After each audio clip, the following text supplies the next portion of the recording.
Hi everyone, I'm Piper. This is my dad, and this is a very special episode of Piper's Notes.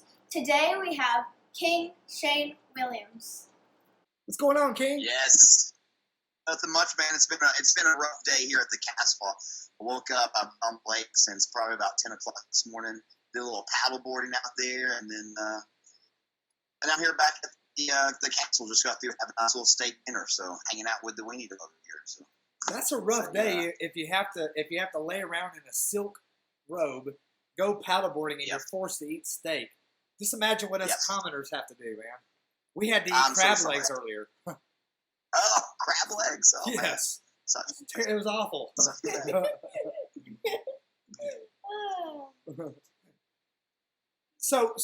But before we get into it, we want to get all the business out the way, okay? You are King Shane Williams. You are the one true, legitimate king of professional wrestling. How did you earn that title? Man, it's a long story, but I'll tell you, it actually happened in Nashville, Tennessee.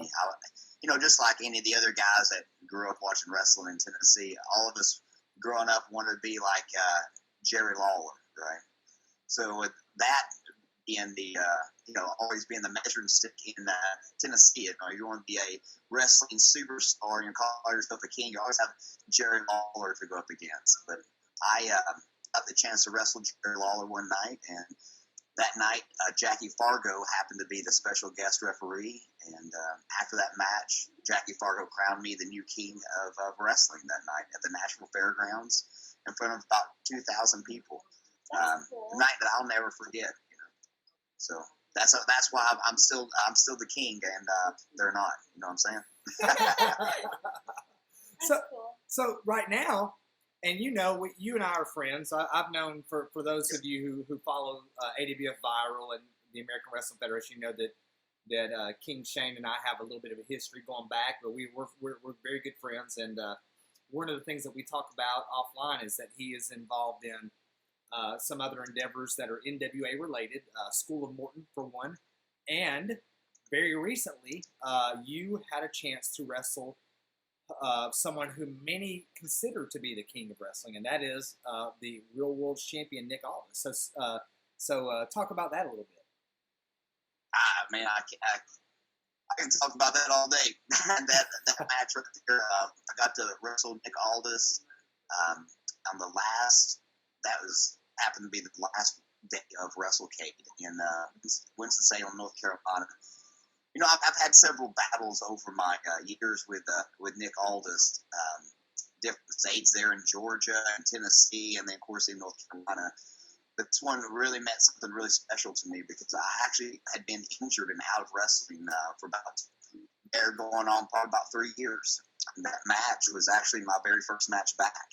Was being able to get the opportunity. Hey, you want your first match back? Are you ready, King Shane? And I tell him, yes, I'm ready. Well, here you go. You got Nick Aldis for the NWA belt on the very last match of WrestleCade. Here you go. So, being you go and call yourself the king, like I said before, you got a big measuring stick to go up against, and that's one thing that Jerry Lawler has never done, and that's hold the NWA title. So I figured if I'm able to compete and I get the opportunity to win the NWA title, then that right there would go ahead and put my name in the books as King Shane, something that Jerry Lawler never did in his professional wrestling career.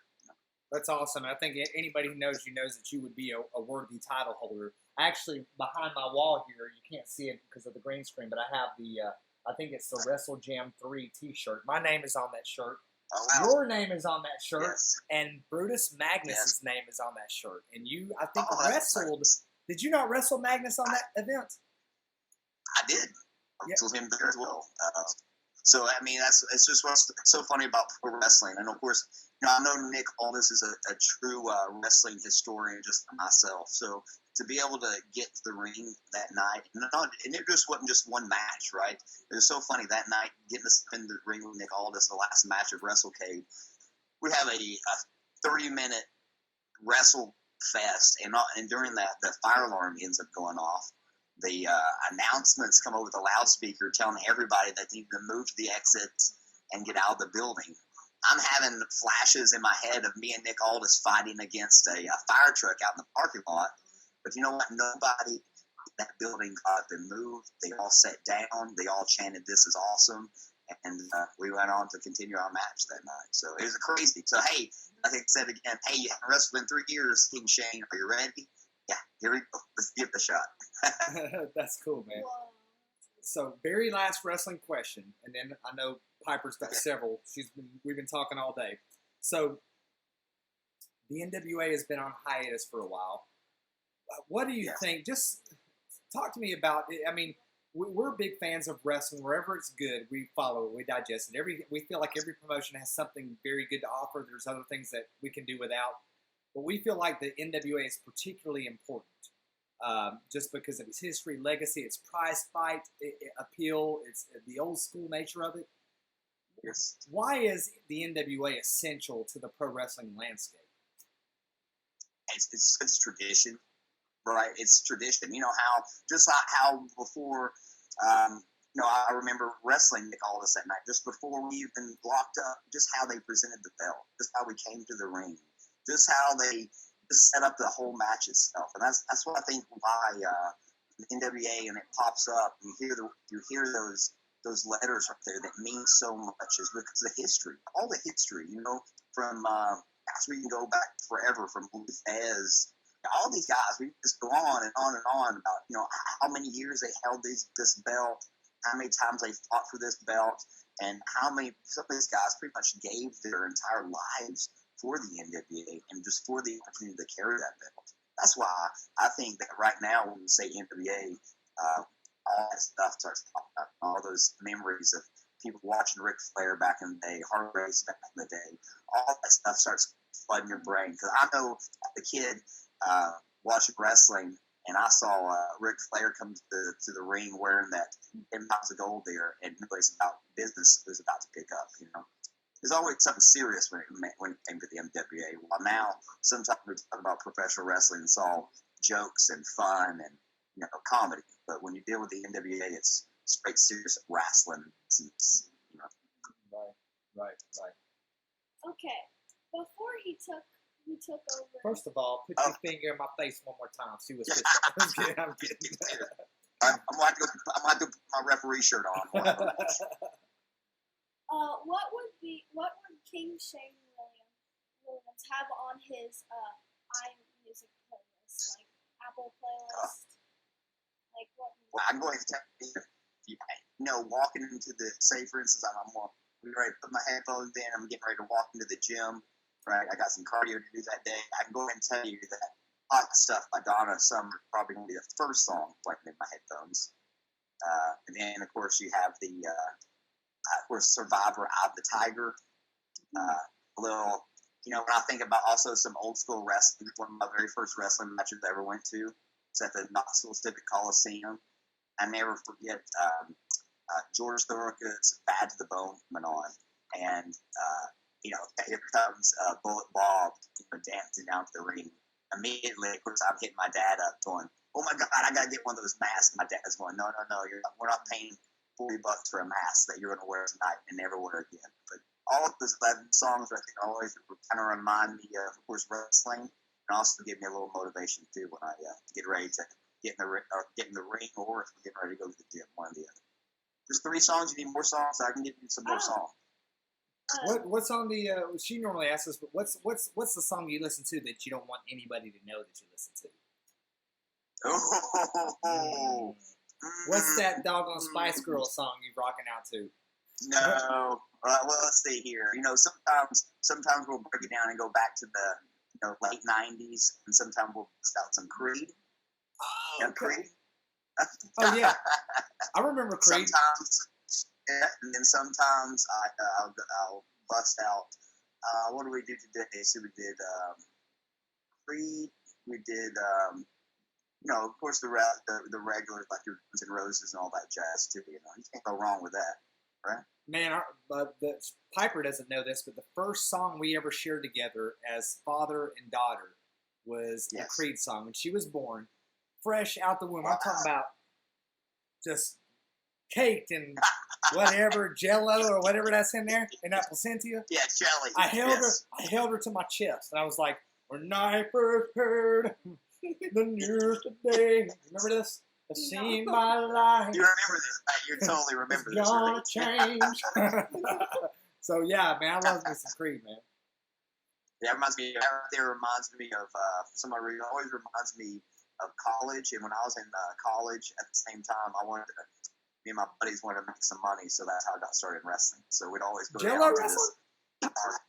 Yeah. When I was in college, that's how there's no wrestling school, so we'd always go down to a flea market on Thursday nights. And I don't know how many times one friend of mine always had the Creed CD, and he would never change it. Of course, I'm giving my age now. CD, right? It's the Creed CD played over and over and over on the way to the flea market. We would watch wrestling or try to figure out how in the world we were going to be able to get in the ring. Eventually. Okay. So I have a wrestling-esque question. Okay. This wrestling esque. How does wrestling relate to other forms of art for you? That's a deep question right there. I think how it hits everything. When I was in school, Piper, I was in art, right? So I actually had the ability to draw pretty well, and I always used that to, of course, later on in wrestling to help actually promote myself, whether it be like posters or design T-shirts or things like that. And from there, of course, theater, right? You got to do some theater. Did some theater with some public speaking. I tell you that back in the day, I was terrified to stand up in front of people. So when I got into college, the very first class I took was public speaking. I remember the first day the teacher walked around and asked why I was taking public speaking. And I told her that when I got out of college, I wanted to be a professional wrestler. Were you in any theatrical productions in high school? No. I wasn't allowed to be. I'd love to be able to do some of that, but my friends would have totally ridiculed me to death and probably beat me up for it. So I was forced to play basketball and football. But during those times of playing basketball and football, one of my favorite basketball players was always Dennis Rodman because of how outlandish he was, right? How crazy he would act. So don't go and tell me how many times I'd be like wrestling for the ball on the court, getting mad because the coach took me out of the game, so I'm taking my shoes off at the end of the bench or something like that, right? So there's always something like that, just showing off, or and you get that reaction from the crowd one time. I remember catching a pass in football. I caught this long pass, and the crowd erupted and went crazy. And then now when I get into the ring and wrestle, you almost feel the same, reaction, the same pop from the crowd, which is crazy because it's two different sports, Now, were you a receiver in football? Because you're. Oh yeah, I played. I did receiver. I played receiver back in going into freshman year, and then from there I switched over, and I thought I was going to grow tall and be like Michael Jordan, so I decided to quit football and went to basketball. And then I didn't grow. I decided to go to soccer. And then I went to wrestling, and I kind of played every sport imaginable after football, just because I was used to football practice. It was all day long, so it was like, you get to the school in the morning, you're on the track, you're lifting weights, you're in pads in the afternoon, and so when I got out of football, there wasn't any sports like that to do, that were all day sports. So it was like, you go to school in the morning and train for one sport, and then in the afternoon after school, you're training for another sport. So I think that kind of like transitions over now into pro wrestling. Well, now I'm when I'm not wrestling, I'm a total gym junkie because of it. Right. Now, so you're like size wise, you've always been well defined. I mean, you're obviously in shape, but most people would say you're not a big guy. You're probably No. I'm 175 pounds. You're not a whole lot bigger than I am. You're bigger than I am, but No, you're not a I'm whole not. lot. So you've had to rely on speed, dexterity, other things your whole life. Yeah, that exactly it.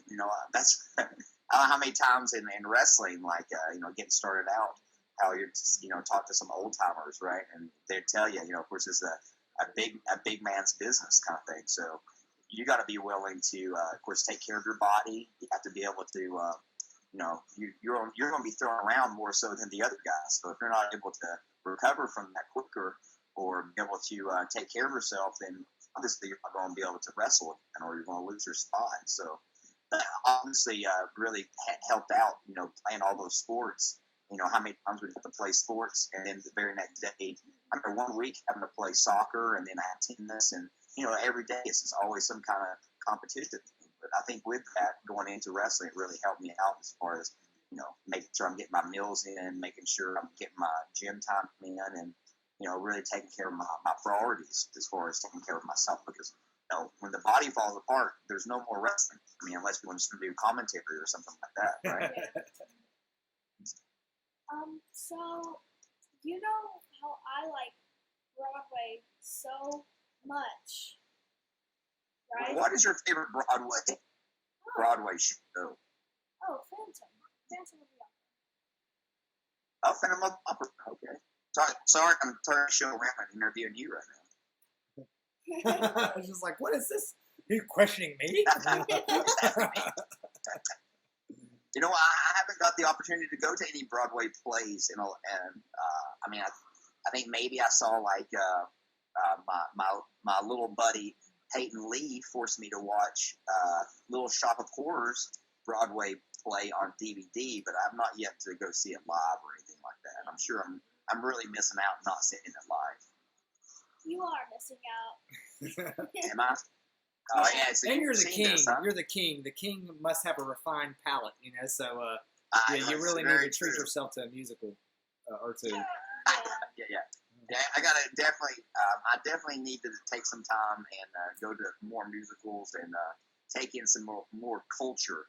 You know what I mean, right? Yeah. Because that's usually all I sing at karaoke, Broadway musicals, and maybe like one or two like pop songs that aren't from a Broadway musical. Other than that, I just sing Broadway songs at karaoke. Really? Mm-hmm. Yeah. The other day I took Peyton Lee and I put him on a treadmill, right? And I had him walking on a treadmill, right? And he wanted to know how long he had to walk. I told him just to sing he was listening to some headphones, and I asked him what he was listening to. He's listening to Broadway musical or something. So I told him just to sing and just walk on the treadmill as long as the Broadway musicals kept playing. So, which turns out they play for a really long time. What, about 2 hours? 2 hours, 2.5 hours, Yeah. maybe? Yeah, they do. I went back over there, he's still walking after an hour. Okay, well, maybe we can talk. For those of you, our viewers, Peyton Lee is one of our common friends. He is the youngest son of the real Nature Boy Paul Lee, who was the star of the recent Talkin' Shop of Mania pay-per-view. And he is a friend of King Shane. He's a friend of mine. He's a friend of the family.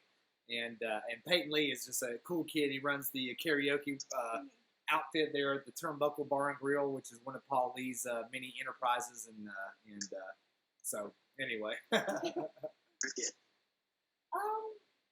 I was gonna ask if you've seen Hamilton, but then I was like, no, you probably haven't. But you have Disney Plus, right? I do have Disney Plus. I do have Disney Plus. I got Disney through Plus. watching the Mandalorian. Oh, yeah. Mandalorian. I love Star Trek. Of course, I watched that. That's good. Now, Mandalorian is fantastic, man. It's fantastic.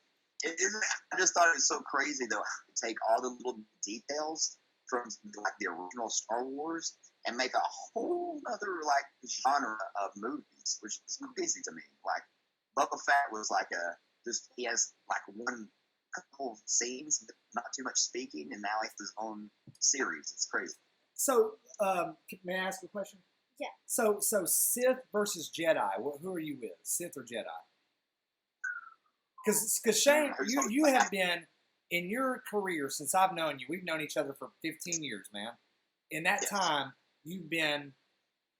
I hate to say heel face because I don't really believe in that. I think it's much more like real life. People are shades of gray. But you've been, for all practical purposes, you've been both heel and face multiple times since I've known you. So yes, I've had some good days and some bad days. That's right, yeah. Most definitely. So more often than not, who do you identify with? The Order of the Sith or the Order of the Jedi, and why? You know, the inner demon in me, of course, wants to go with the Sith, but you know, on the same side, I gotta appease all the happy fans out there and go with the Jedi. So I'm kind of like in between. So I'm going to tell you that if Darth Vader was a real person, I'd probably be right in line for it. Right. Sorry. Because you're a head of state, you're a king, you're a magistrate.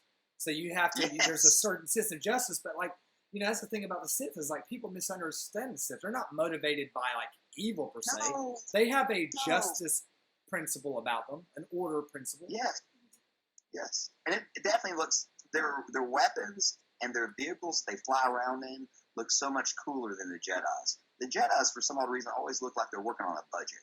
You know what I mean? The other thing is you have this whole Jedi council, and then hundreds and hundreds and hundreds of Jedi Knights, and 2 Sith Lords deceived them for thousands of years. Yes, balling like crazy for thousands of years, flying around these cool little flying vehicles. They had the best cool swords, you know, and the poor Jedi's have one little beam. That's it. You know? What about you? What are you, Sith or Jedi? Sith. For sure.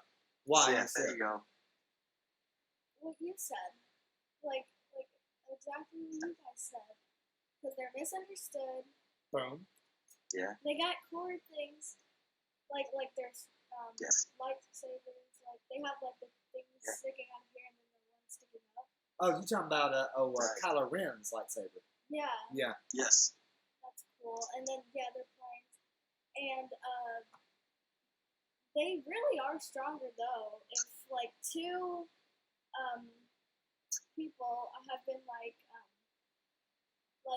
defeating them, but also losing against them for many years. They own the Sith have owned the Jedi forever. It's crazy. All right, Shane. So we're gonna watch this video. This is George Thorogood and the Destroyers. Yes. Your favorite video, Bad to the Bone. So we're gonna do this in 3, 2, 1, go. Here we go. All right. So we open up with some credits. George Thorogood, Bad to the Bone. Give them credit. Pool table. You a pool shark, King Shane? Yeah. Occasionally, you know, it's funny. The more cocktails I have, the better at pool I get. So these jokers were supposed to be bad to the bone, but they're looking back. I know back then that look might have been hardcore, but they look very clean cut now. Very true. I love how they made it look all smoky and and rugged in that pool hall or whatever, you know. It reminds me of the prom scene at Back to the Future. It does. This reminds me of the New York club. You ain't never been in a New York club. I know, What but what it may have looked like. Yeah, in the back in the 80s. Yeah. So he's walking down the street here, man. He got the angle shooting up on his face. He's got his guitar. All these kids are looking at him like, this joker right here is hard. He's hard. Yes. Right? That's how they used to do it back in the 80s. You know, you walk around with the guitar on your back. You're like, nobody's gonna mess with that. Not get Jeff Jarrett. Not get the guitar over the head yet. Now he walks into I guess for lack of a better term, the juke joint. Yes. He sees, he makes eyes with another guitarist across the bar, and you know there's trouble, but it's not going to be any fighting. Because he's pulling out. There's going to be playing. He's going to be playing. Boy, he's pulling out a pool stick. Hold on now. They're going to have a jam session? Is that what they're going to do? Well, I thought so. Yeah. But He's got his. It was a pull stick in the guitar case. Dude, King Shane, I've never seen this video before. I ain't gonna lie to you. Oh man. I thought he was gonna walk like up in there and start rocking. And he pulled out his I thought they were pull gonna stick. be like jamming. Yeah. So you think But now about they're like just playing it in a pool. back in the '80s, the pool shark movies. That's what always throws me back to. You know. Well, there's a couple other '80s pool shark movies. I forget the name of them all though. But there's a lot of them back then. I know one had like Tom Cruise in it or something. Oh, like that's that. a cocktail. Man, no, that's another. It had to be another movie then. Else, but there's a Risky Business or something like that, maybe. This song is catchy. Maybe sure it was called Risky Business. Sure. But What's either your way, What's your like this- favorite '80s movie, Shane? Oh, that's deep there too. You know, my favorite one, and I don't even know if you know this or not. Well, there's two. Tie between one movie called "Can't Buy Me Love." Ever heard of it? Yeah. Superstar Bill Dunn in it, believe it or not. Yeah. Right? The dude, pay his girl money to make him popular his senior year in high school. He mows yards and stuff. Sings Ronnie or something wrong. And then the other one is, you ever saw 3 O'Clock High? Oh yeah, for sure. I Those love are good, 3 man. O'Clock High too. I'm addicted to 80s movies, and then also my ultra mega favorite, The Karate Kid. Oh, dude. Hey, Yes. I've actually never seen Listen, Karate Kid. yeah, What? that's one of my failures as a father, Shane. That's on me. That's on me. You've never seen The Karate Kid? My favorite It is '80s a movies masterpiece. are Dead Poet Society and Okay, that's and The Lost Boys. Ooh. Lost Boys is good. But listen, back in the day, the Lost Boys, I wanted to be the saxophone guy. You know, the I saxophone thought you were the sax guy for so long, man. Back when you had the long hair, I was like, that Yes. was shameful. Yes. Somebody sent me a picture on Facebook the other day, and it was like King Shane had an action figure, and it was a saxophone guy from the Lost Boys action figure. Do you Shane? Do you have any action figures? Oh yeah, dude! I actually have across the way here. I have my He-Man collectibles set up. I'm a big He-Man junkie too, so I have like Castle Grayskull. Oh man, I have probably about 8 different He-Man figures. But I was more into like the toys, not actually the figures itself, but all like the collectible stuff. So like the He-Man sword, I got like the carrying case. I got a little bit of all that, and then some of the posters as well. So. man, my first crush ever as a young up and coming Robbie Roode, about 5, 6 years old, was Tila. Yeah. Tila, the Oh. sister of Prince Adam from Yes. Yes. That's it Yes. all, It's man. like he just won the pool game. Yeah, he won the pool match, evidently. That joke is bad. You don't want none of George Thorogood, man, when it comes That's to pool, right. because he 'Cause he's clean kind of- house. But his name is Thorogood. Go ahead. What were you saying about Tila? Oh, she was like the very first, I think, animated cartoon figure that had like legs for days. Kind of reminded me like Stacy Keebler almost, you know. Yeah. Now, wasn't her? She was the daughter of the sorceress, right? Wasn't the her? She was. That was See- actually, you know what? She was the daughter of the sorceress and Man of Arms. So, whoa, hold on now. Is Man of Arms Prince Adam's dad too? No, Man of Arms is not.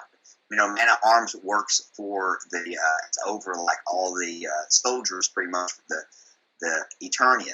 I'm such a nerd. Is over all the soldiers, all of Eternia, and you know the sorceress. Them two had Tila, and it's like a secret because she doesn't know who her mom is, right? So that was the secret they always from. So you're saying Man at Arms is the father of Tila, sorceress is the mother, but Prince Adams is the brother of Tila, the son of the sorceress, but not the son of Man at Arms. Exactly. That means there's a little controversy going on in the Prince Adams household. It's a mega swerve right there. Where does Skeletor fall into all this? I think he's secretly He-Man's dad, and that's why there's so much heat there. Shut the front door. I have never thought of that. You were probably Because right, the man. man is so jacked, and then you got Skeletor that's so skinny. You're going to see him like in the literal dad, like going, I remember when I used to have muscles like that. You know? But the Skeletor action figure does have muscles. He's like ripped He for does. days, man. He's like ripped like Paulie, yeah, dude. yeah. Just in the action figure, not in the cartoon. You know, the cartoon is what counts. Right, true. Too much with He-Man. Yeah, I'm totally disappointed in the '90s He-Man movie. By the way, still Oh yeah, recovering from that. yeah, that was awful. Terrible. If you want to see a really bad popper, watch Masters of the Universe movie. It is absolutely terrible. Wait, What do you mean terrible? I've never seen that was He-Man either. What's it okay. like a show? Well, and the cartoon Right. is really good. Well, we're not going to do a He-Man deep dive here, but he's saying the movie stinks. And Oh. it's not true to the cartoon. Yes, and it comes that is made back in the back in the 1890s. Yeah. Sorry, 1990s. 1990s. This joke was made during Where the first the special Roosevelt effects presidency. Special effects not that good. And they couldn't even afford to do an Orko. Remember Orko to do that float around, right? Yeah. He had the big zero. Looked like a Right? Jawa. Yes, they couldn't. Because the special effects were so poor, they had to rewrite Orko and turn him into a troll in that movie. That's terrible. Wow. Sad. I don't even know what Yeah. you're talking about, but he's I probably know, it's not okay. a troll. It's okay, Popper. Hopefully, after this, you'll go research this movie, go watch it. You might be entertained before you fall asleep, or but either way, it's the worst movie ever made. Absolutely. Let's talk about something deep here, really deep. Listen, we're about to get cutting edge right here, okay? All right. Favorite breakfast cereal? That's deep. I mean, hey, don't feel like you have to answer. We're not trying to make you uncomfortable. Am I answering this question on the facts that I don't have to worry about if I ate a whole box of it? I won't have to worry about catching the diabetes. I'm talking about I'm talking about all things being equal. You have no repercussions, no consequences. Okay. Number one thing. Okay, I'm going all in on Cocoa Krispies then.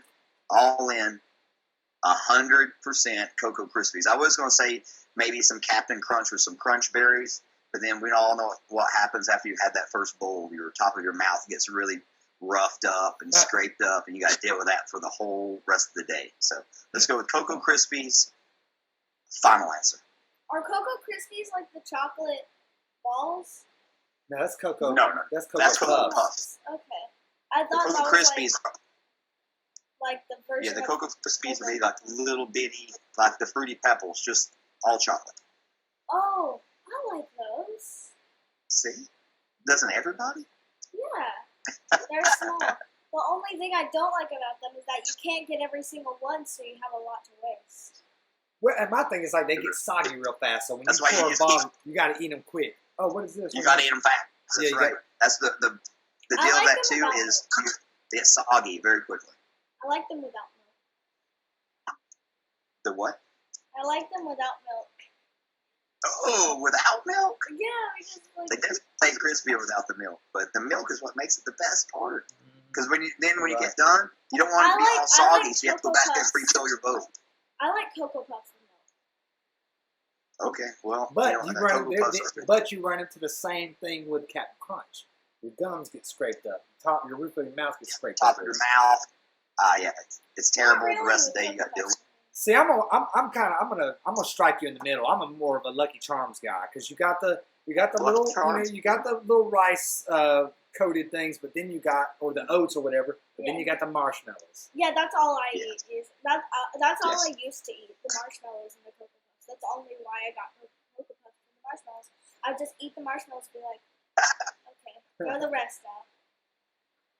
Yeah, Anyway. they are pretty good, not gonna lie. Lucky Charms are definitely one on my top 10 list for sure. I like Cinnamon Toast Crunch too. Cinnamon Toast Crunch. You know what? What was it? Back in the day, there used to be this one called Cookie Crunch. Cookie Crunch. Crisp. Does that remember that? Cookie Crisp. Cookie Crisp. It was like the Cookie little Crisp. cookie discs. The little chocolate chip cookie. Yes. Yes. Oh, that sounds Yeah, good. you can't beat those. That It was sounds pretty good. I am also addicted to chocolate chip cookies. I can't eat just one. for some odd reason, every time I go and I buy chocolate chip cookies, they can't actually be like the Chips Ahoy or anything like that. They actually have to be the actually bakery made chocolate chip cookies. But once I buy them, I eat them all. Eat the entire thing. However big the tub is, I eat them all. So I have to watch out for my chocolate chip cookies. But Cookie Crisp is definitely was always my go-to as a kid. No wonder I almost got the diabetes as a kid. Ooh. What's your least favorite type of cookie? Chocolate chip. No, No, least, your least see how, favorite. you see how serious that got? My least favorite?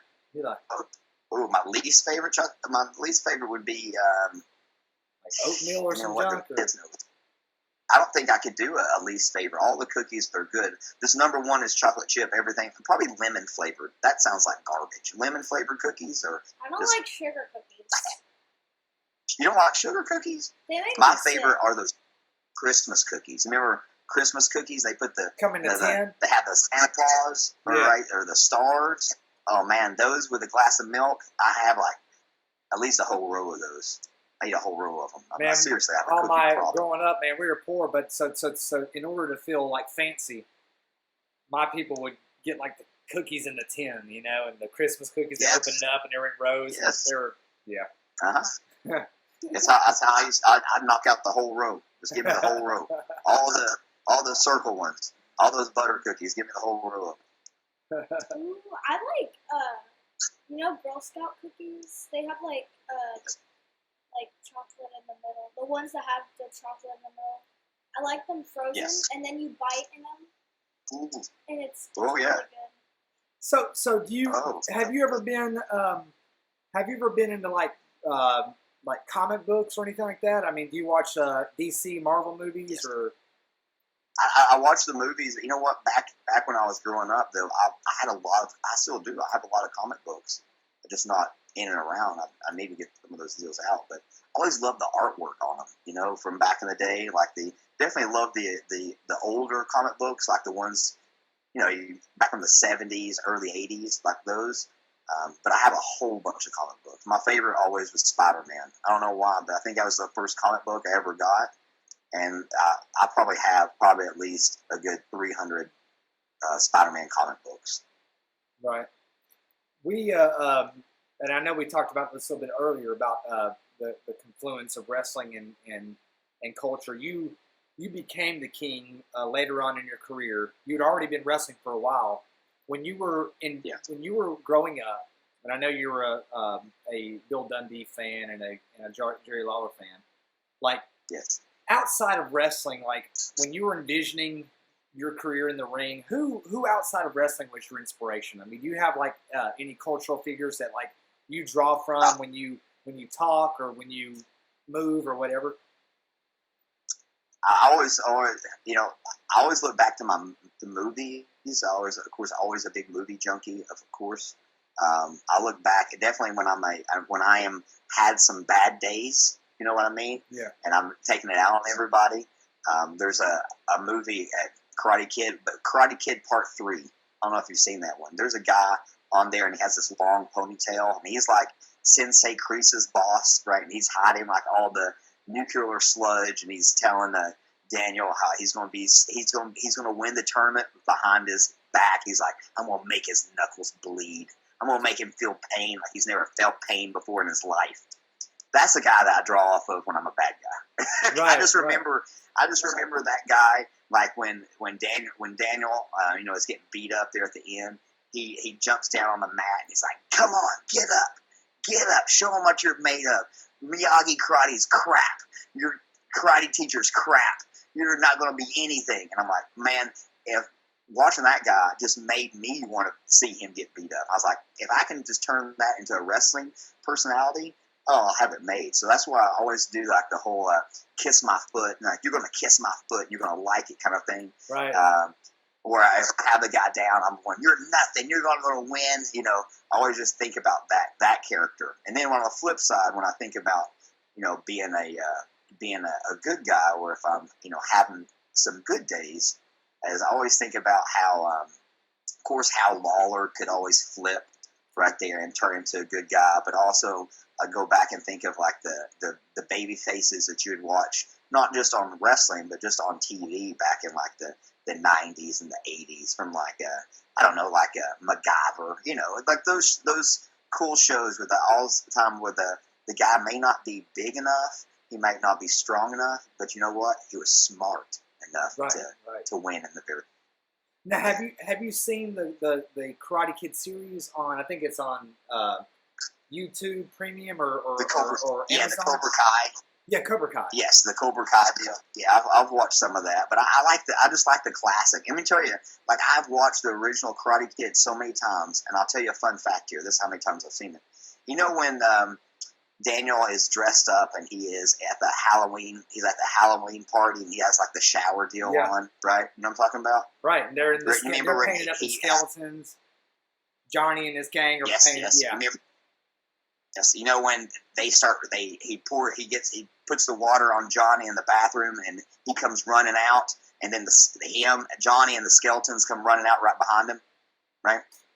Right. When you go back and you watch this movie, when the skeletons fall down, they make like their bones falling down, right? Yeah. That's how many times I've seen that movie, right? That's the Easter egg in that movie, right? So all the skeletons, as the girl trips them, like one of them, and then they all fall down on top of the dude. It sounds like a whole bunch of bones just falling down. Oh, I have to go back and listen to that. Yeah, so if you go back and see that, or you can probably pull it up on YouTube and probably hear it. But that's how many times I've seen that. I think that I got started watching The Karate Kid back when I was a kid, when I used to pester my dad about either taking me to wrestling or taking me and teaching me karate. I was a child of the 80s. Back in the 80s, you either watched wrestling or you wanted to learn karate. So Tanya has a black belt in karate. Yeah. Oh, really? See? It's second degree, yeah. It's taekwondo, so it's like not real karate. But so watch out for that round kick. It's coming. She's good, man. She does like point fighting. I've always wanted to get. I mean, I'd love to get a black belt in taekwondo.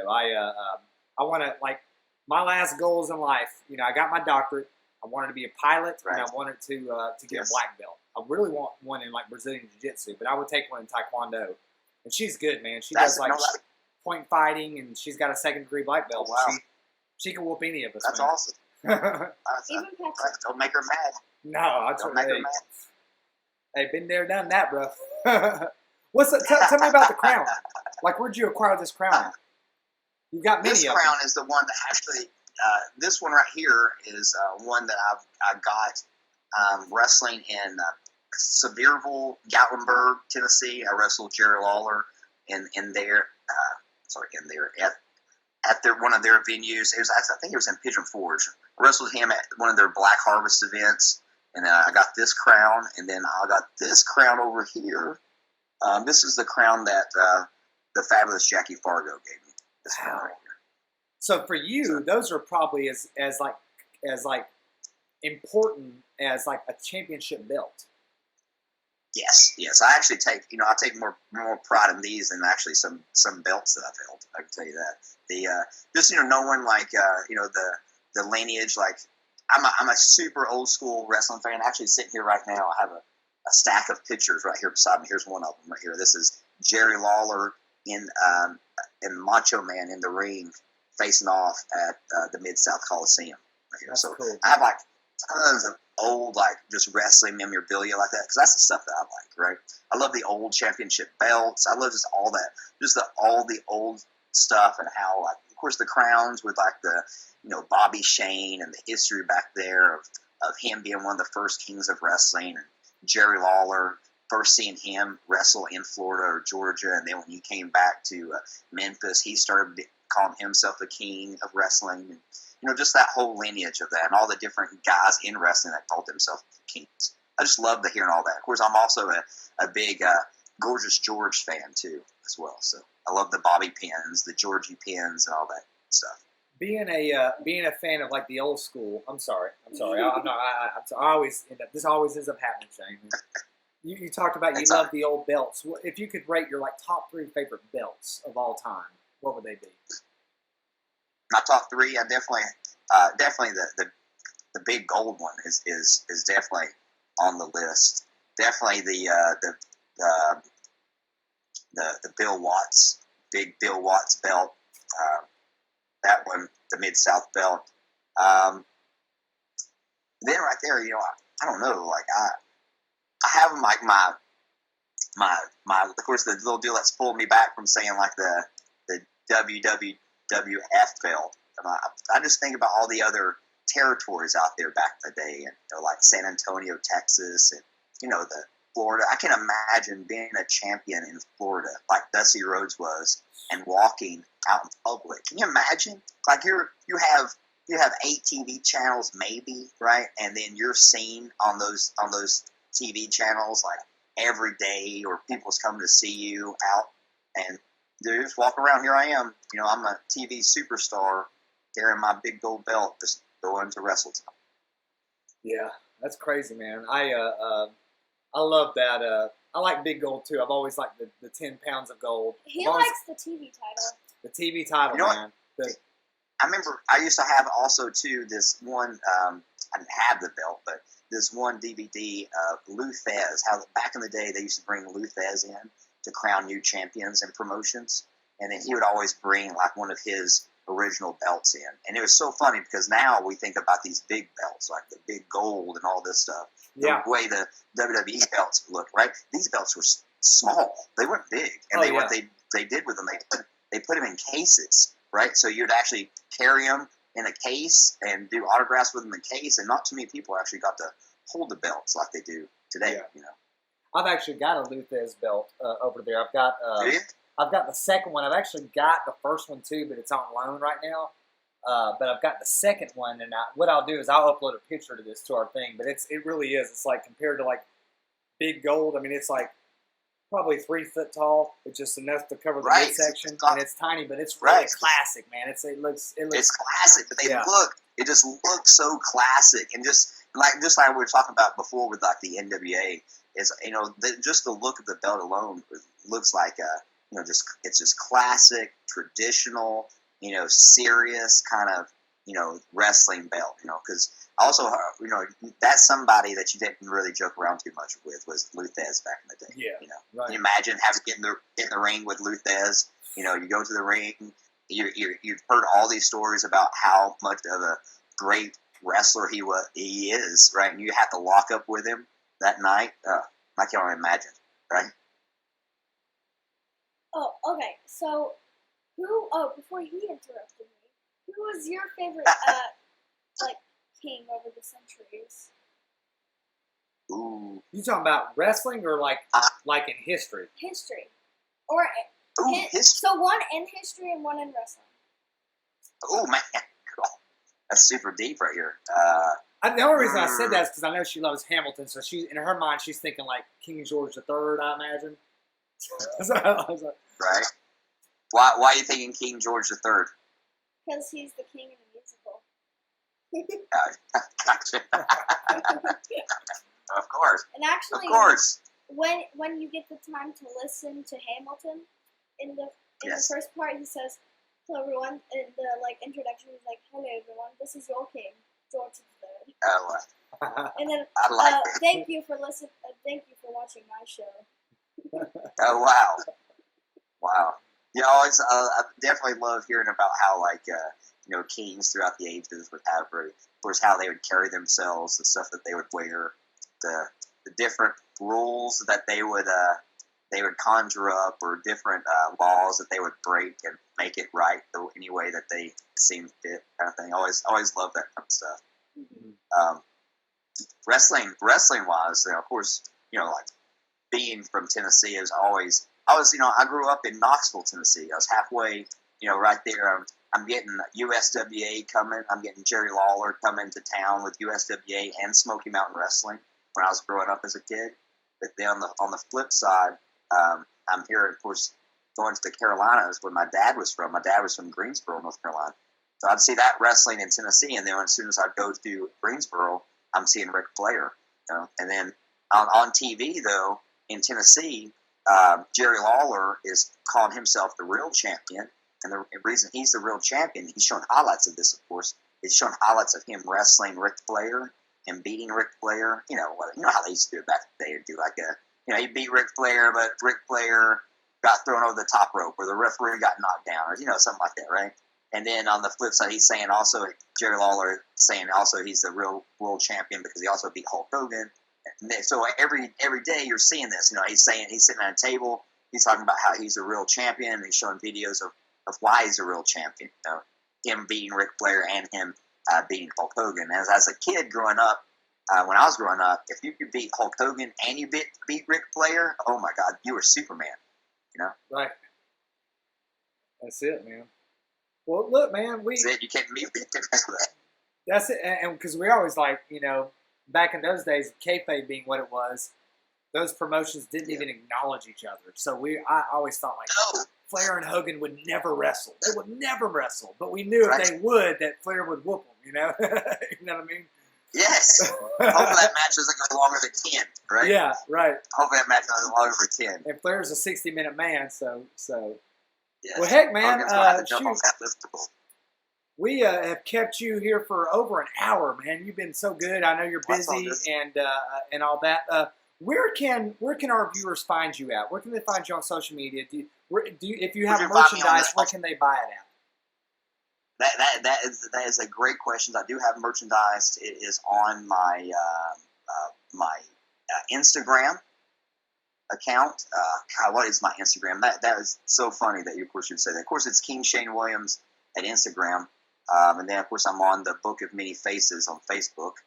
Oh, how many? I think that's my Instagram deal. Let me see if I can't find it. You said yeah, that's my Instagram. I have my merchandise on my Instagram, and then also I'm of course on the Facebook. But unfortunately, on my Facebook, I have tapped out on too many friends. So, but Instagram. God bless it. I can have as many friends as I want to. That's right, man. Well, guys, this is the real king of professional wrestling, King Shane Williams. Check out his page on Instagram. We'll put the link up on our video here. This is one of my friends. He's one of the really good guys in professional wrestling. This guy he's held titles all throughout the Southeast. He's wrestled everybody. He might be the once and future NWA World Heavyweight Champion. One of the really, really, really true good guys and incredible athletes, and one of my favorites of all time, King Shane Williams. Thank you for hanging out with us, King. Hey, thank you, my people, and thank you for having me on the show today. For sure. And we'll talk to you later.